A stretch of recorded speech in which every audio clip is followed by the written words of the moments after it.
Hi, my name is Beth Gondek. Today I'm going to be talking about blending.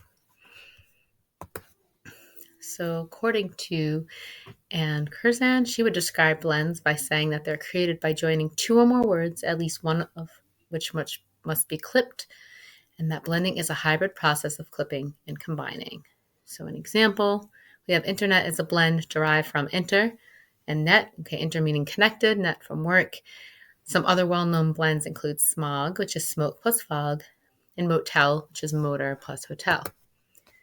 Okay, and then we have talking about how word blends are also known as portmanteau, which is a French word meaning trunk or suitcase. And the term was coined by Arthur Lewis Carroll in Through the Looking Glass.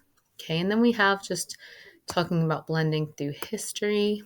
Example of early blends are, okay, we have abuse, rebuke, and abuse from early modern English.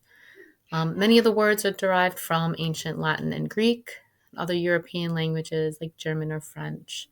Starting in the 20th century, blending words began to emerge to describe new technologies or cultural phenomena. And they've been used in contemporary works as well and in our everyday lives with words such as brunch, which is a combination of breakfast and lunch, and frappuccino, which is frappe and cappuccino. And then different types of blends. We talk about total blends, where it takes different parts of different words and combines them to form new words. One way that we do this is to take the beginning of one word and combine it with the end of another. Okay, that brings us back to what we said before, breakfast and lunch to equal brunch. You can also combine the beginning of one word and the beginning of another. For example, sitcom and comedy to get sitcom. Or even partial blends, where another type of blend that can take a whole word and combine it with part of another word, like stay plus vacation to get staycation. Then we have splinter, okay, creating word blends by joining a full word with a portion of another word. They can also be formed by overlapping or combining phonemes, which are parts of two words that sound alike. One example of an overlapping word blend is Spanglish, which is an informal mix of spoken English and Spanish.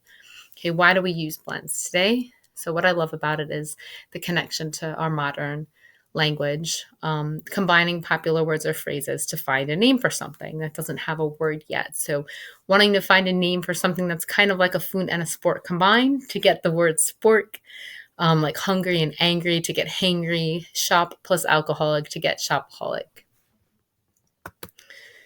Here are some examples of some common word blends. So emotion and icon to get emoticon, friends and enemy to get frenemy, stay and vacation to get staycation, work, like we said, work and alcoholic for workaholic, biography and picture for biopic, breath and analyzer for breathalyzer, agitation and propaganda for agitprop, fan and magazine for fanzine, sports and broadcast for sportscast, and clap and crash to get clash. Okay, and then we have our works cited. But before that, so I found this, and this stood out to me because I'm from New York and I've been to the Holland Tunnel many times. And here's an example of, it says, with word blends, the letter and objects should be blended enough that the word is still readable, but not so blended that the object's not visible.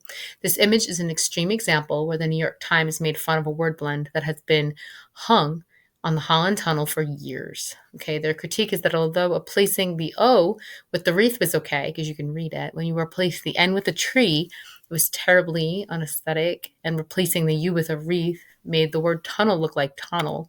Okay, and it does kind of look like that. You can see the Holland Tunnel here. The O looks like the O with the wreath, but how the tree and the wreath are here, it just changes everything, and it's not aesthetic, but it's also not aesthetically pleasing, but it's also hard to read what it actually says.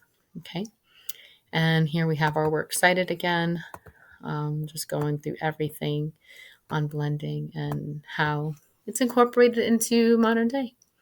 Thank you so much for listening.